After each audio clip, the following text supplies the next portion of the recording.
Hey fam, before we get into this week's podcast episode, we wanted to let you know about something very exciting that we have coming up. On Saturday, April 2nd, Pauline and I are hosting a small group weekend workshop to test a new program we are launching where you will learn the blueprint to successful godly dating. Now, you must be currently in a dating relationship to attend, and we have very limited spots available. So if you're interested, please immediately go to our website, www.wearejustdating.com, or go to our Instagram at wearejustdating and send us a DM and let us know that you are interested in learning more about this special live event that's happening on April 2nd. Now, let's get back to today's podcast.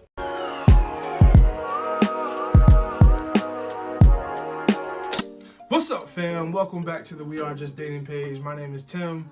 This is my beautiful wife, Pauline, and you are tuning in to another episode of the W Podcast where you get wisdom in the world with the Wheelers. Hey, so this week we got a great topic that someone asked and wrote in. So if you have a question, you can ask us. We have an anonymous Google form link that you can get access to. It's in our bio on Instagram or YouTube and any other site, really. And you can ask us a question. Hey, I want to know about this. What do you think about that? And we will be able to try to answer it on the podcast. So today we're talking about long distance dating. Yes.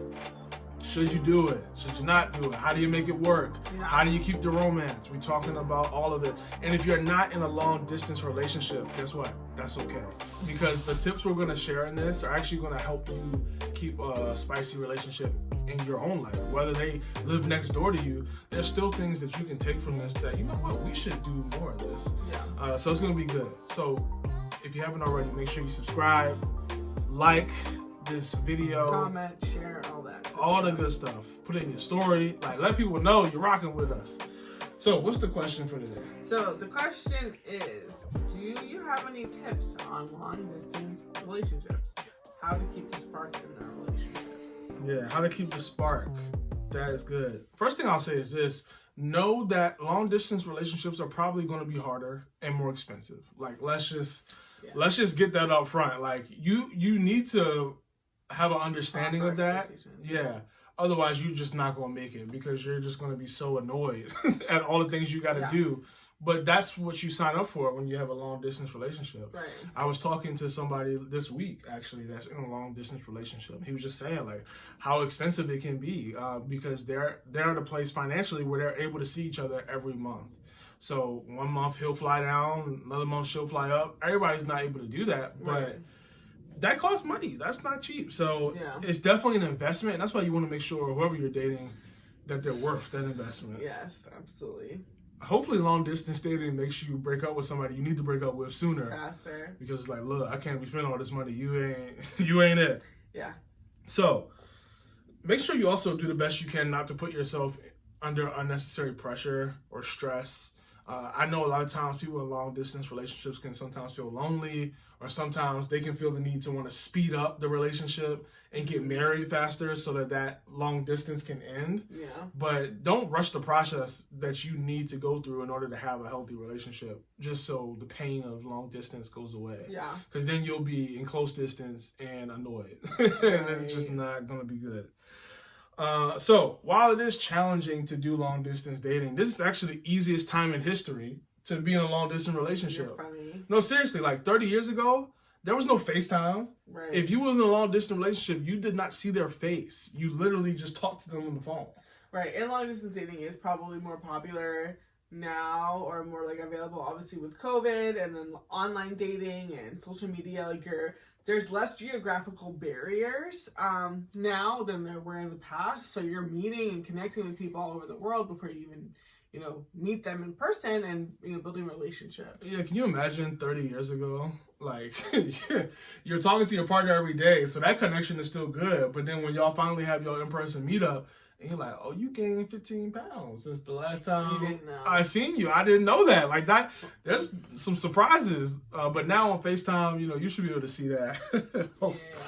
All right, cool. Let's get serious.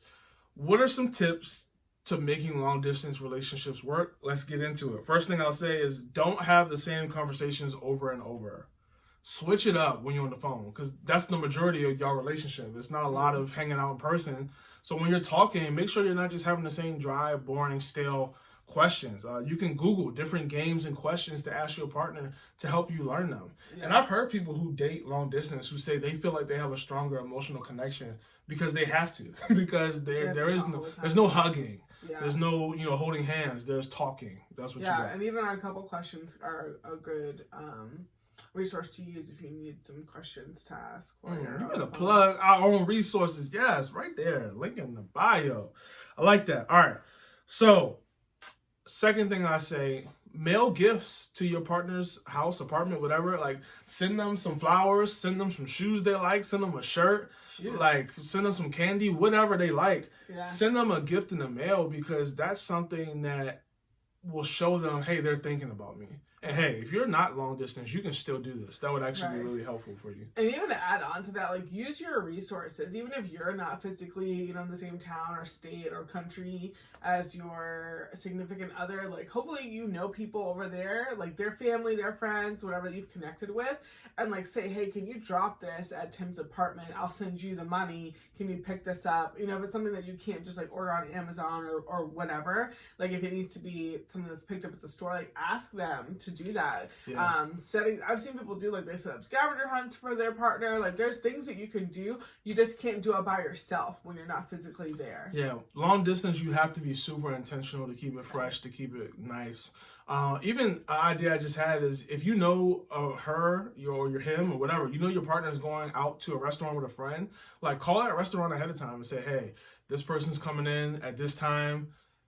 It's on me, and pay for it for them already. Like, if you got the money to do that. Show you're there, even though you're not physically there, but they like are getting, senses of your love, and you're carrying it takes a lot of thoughtfulness and creativity, honestly, to be a good partner in general, but even more so, like, people do that if you're dating and you're not long distance, but when you're long distance, sometimes that's all you have. So it matters more because you don't have those in-person, or the frequency of those in-person interactions. So even like when if you have like FaceTime date nights on Fridays or whatever the case is, like mail something to them, like send them, like order a pizza, send it to them. I don't know, drop off send a DVD to their house if people even need DVD. Those. I know. Sorry. Is this video recorded on 05? What is it, Blockbuster? I don't know.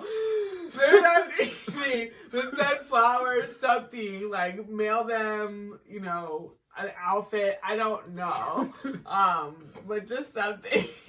Not a DVD, I'm sorry. Yeah, what the heck? All right, next thing. Over communicate your love or appreciation to your partner. This is something that you really want to do. You want to make sure that you leave them with no doubt that you cherish them, because you don't have the hugs. Like I keep saying, you don't have the hand holding, you don't have the random pop-ups to their house, and maybe you shouldn't do that, but you don't have all of those things in the relationship because you're long distance, but you can still show them how much you care and appreciate them. Right. Second thing, watch your favorite movies or TV shows together on FaceTime. Yes, you're going to run that phone bill up, but guess what? There's no phone. If you turn the Wi-Fi on, you good. Well, some people will be dating people with Androids, unequally yoked. But make sure that you watch your favorite shows, favorite movies together. If that's something you like. Maybe y'all don't like watching TV, so then don't do that. But if that's something that y'all like doing together, do something together. That's not just talking on the phone. Well, yeah, Disney Plus, I'm sure other streaming, platforms, they have like a group like watching where you all can watch a movie at the same time if you both have the app, and then you can like chat about it or whatever. Yeah, it don't even gotta be that deep. Just get on FaceTime and y'all just be on the phone. All right, so second thing I'll say is don't just hang up. Yes, this is good. I was trying to read what I wrote, and I was like, what is this?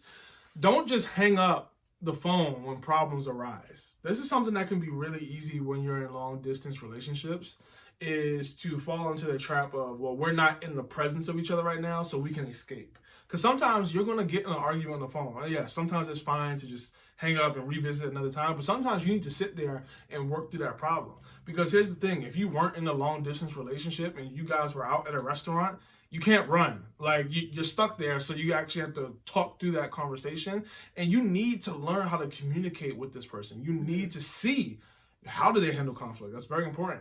You need to see all of these things to make sure you're making a great decision if you want to marry them or not. I'm moving through these joints. I'll say this, you want to be secure in your relationship. What do I mean by that? A lot of times it can be easy to be insecure when you're dating somebody long distance because you don't know what they're doing or you don't know where they're at. And if you're going to decide to be in a long distance relationship, you need to decide to trust this person. And if they break your trust, then that's a different situation, and maybe you need to end the relationship. But until they do something that shows you they're not trustworthy, you need to trust them that, hey, when they say they're out with their friends, they're out with their friends. When they say they're home, they're home. Like, don't be texting them every 5 seconds, hey, where you at? What you doing? Like, don't be clingy like that. It's not cute. And I'll say this. These are tips that help you have a long distance relationship, make it work, keep it spicy. Keep God first. Maybe this should have been first, but keep God first. What do I mean by this? Make sure you're telling God about your life and keeping God up to date about your life more so, or at least before you keep your partner up to date. What do I mean by this? Because you're a long distance, you can be on the phone a lot and you can be texting a lot. You can be trying to keep up to date with your partner, but just make sure, and this is honestly a principle for anybody dating, anybody married, anybody period, keep God first, but make sure that you're not running to this person to solve your problems. You're not running to this person with all your wins. Like, make sure you're still keeping time in your life to seek God first. And then I'll say this. Once you do see your partner in person, just be careful. Because there can be a lot of pent-up emotions. Oh, I ain't seen you in so long. Oh, you feel so good. Just be careful, because you want to make sure you keep your composure when you see each other, because the emotions are going to be running extra high. So this is why it's going to be important to keep your boundaries extra tight when you do see each other. Yeah. Don't be wearing that super sexy dress. Like, I know you bought it because you wanted him to see you in it, but is that really best for my man? Like, is that really best for my man? Don't be wearing a super tight fitting, you got your muscles all out. Like, don't do things that are going to compromise each other. You're already in a state where you're like, man, I miss her. Man, I love her. Man, I want her. Like, you got to be careful. Like, you maybe should have extra boundaries. You probably shouldn't be staying in the same room when you're doing long distance dating. If you're trying to have a godly dating relationship. Y'all know, y'all watch this. This is about godly dating. So if you're not trying to have godly dating, you don't care about this. But you just want to be careful, because you want to make sure you don't put yourself in a situation that you didn't have to be in. Like, you didn't have to be up at midnight watching Netflix together. Oh man, it feels nice to be watching this in person with you. Like, you smell good. Like, you didn't have to do that. So just be mindful. Lord Jesus. Go ahead. I said a lot. What do you have to say? You did all really good stuff. Yeah, I agree with all that. I think for me, a couple of things that I thought of with this question. First is, like, be honest about what you want and what you can do, what you have the ability to do. And this is really back to the logistics and the practicality of being in a long distance relationship. It's expensive to be in a relationship just in general, but also expensive for who? For all of us. For the guys. You don't want to do that. You don't want to bring that up. But yeah, so if you can't, like, afford that, it's one thing to date somebody who lives 3 hours away, and there's another thing to date somebody who lives across the coast. So, a drive away. Count the costs. Yeah, count the costs. Thank you. Especially if, like, some people, they have a long distance relationship with someone, like, maybe you go to visit family, you have an aunt who lives 3 hours away, and then, like, you started dating, like, her neighbor's, son, and, like, that's great. And whenever you go and stay with your aunt, you can see your boyfriend type of thing. That's way more affordable than you dating somebody, you meeting your boyfriend in the same state. He moves to California where there's nobody out there. Now you have to go and spend, $350 on a ticket every time you go see him, and then also pay for a hotel. Like, that's something like that is not sustainable, depending on where you are in life. And maybe it is sustainable for you, and then you can afford it, and that's great. Good for you. Yeah. Or, like, there's just different ways to make things work. You have to get creative. Maybe, like, you go out to California for work, and, like, your company is going to reimburse you. All those things that make it a little bit easier. I know I'm getting all, like, the nuances now. But, like, just count the cost and think about what, like, how much this is going to cost, and, like, can you do it? Because some people start to say, oh, I can't afford it, so we're just going to go 6, 8, 10, 9 months without seeing each other. And then you look up and you're like, well, what happened? Like, we're not close. Like, whatever the case is, it's not sustainable to just be on the phone all the time, because then you're gonna feel like you don't know them, and like you need to see each other. It's basically what I'm trying to say. You have to see each other, and you have to make the sacrifice. Whatever that frequency is going to depend on the couple, and it's going to depend on, you know, your budget. But it's a different lifestyle. Being long distance is a completely different lifestyle in and of itself, because you're going to feel like you're missing out on your friend's stuff and this and that, and like, you know, it's a sacrifice. But it's okay to not be open to it. And I think that like it's a conversation, whether the person lives far away when you met them, or if they're suddenly moving away. You need to have it. To me, having a long distance conversation is like a make or break. It's something I honestly encourage everybody to consider before you start dating. What do you mean? So the same way we talk about preferences, right? So like some women will say, I do not want to date a guy who is shorter than me. It's not something that I'm open to, and I completely respect that. I was that way as well. I would date somebody who was the same height or taller than me, but like no shorter. And that's just my preference, or was my preference, whatever. I think the same thing goes for long distance. I've had conversations with friends who are like, yeah, that's just not something that I'm open to. It's different if you're talking to somebody and they say, hey, I'm moving to your area in 3 months. And it's like, oh, okay, like, that's cool. Like, it won't be long distance. Like, there's an end date to this, whatever. And then some people, in the same respect, you're dating somebody and you really like them, and they say, hey, I'm thinking about going to school in Arizona. And you're like, okay, well, what's going to happen to us? And I'm not interested in a long distance. And then, then you have that conversation. Yeah. And then somebody has to make a decision, either not move, or you make a decision to not be in the relationship. I think or it's that stay serious. Together. Yeah, I think it's that serious. But I do think you need to, have, just know what you want. Know what you want. Don't take it casually, because so much changes about your relationship. You become more vulnerable to things, as you just, mentioned, with like sin and boundaries and like getting to know each other, all those different things. So, it's something to consider. The other thing I would say is have a plan. The principles still apply. All the dating principles that we talk about, boundaries, family, purpose, it all still applies. So if it's harder to do because you're long distance, that's just what it is. It's harder to do. It doesn't mean you don't have to do it. So like, if every time y'all see each other, you're falling into sin, it doesn't make it okay. Yeah, it's harder, but either you are doing it or you're not. The boundaries and the principles still apply.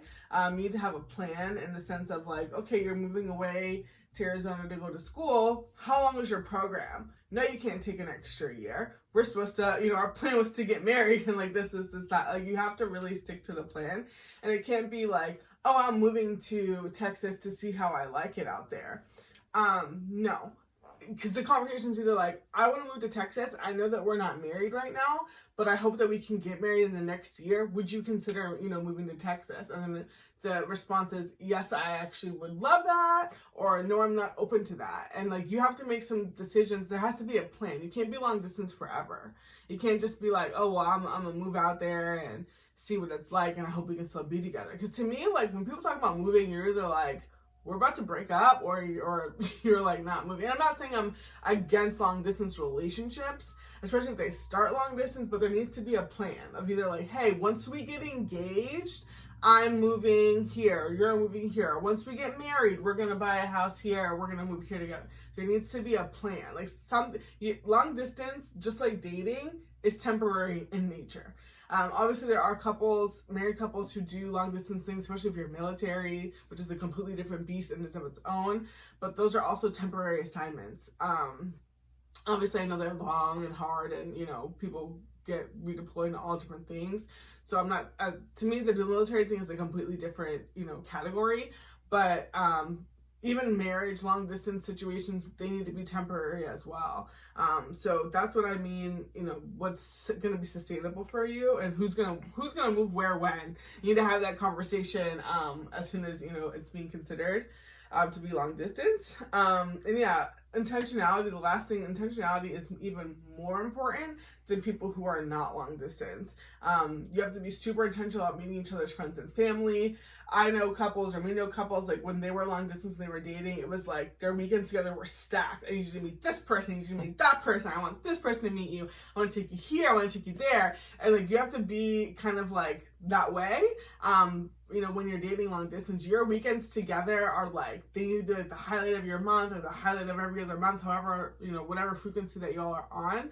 And you need to be super, super intentional about that. And just, it has to be very, very calculated how y'all spend y'all time together, because you don't have a lot of it.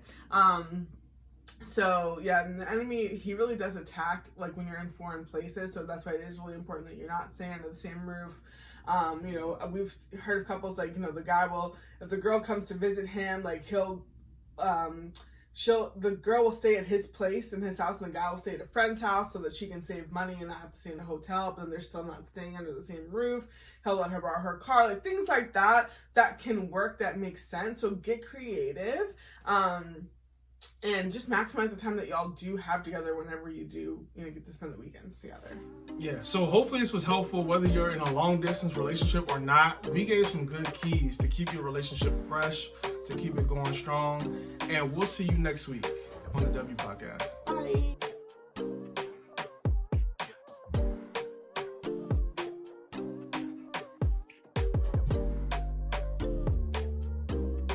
Hey fam, it's Tim and Pauline from We Are Just Dating, and we are back with Couple Questions. Now, if you don't know what that is, Couple Questions is just a resource to help you and your partner get to know each other better. And this time, we're bundling 2 couple questions for the price of 1. All right. So, we have our mentorship and accountability couple questions, and we have our conflict and communication couple questions. Here's the thing. You cannot have a godly relationship if you don't have accountability in your life, making sure you're living a godly life. Yeah. And you definitely cannot have a healthy relationship if you don't know how to have healthy conflict with your partner. Yeah. We've heard from couples actually all over the nation about how these couple questions have impacted their relationship. From growing deeper in connection to appreciating each other a little bit more, and even learning new facts or stories about their partner. We know that this resource is going to take your relationship to the next level, no matter if you just started dating or maybe you've been together for a couple of years. But if that sounds like something you want or even that you need in this season, go ahead and click the link in our bio to get started.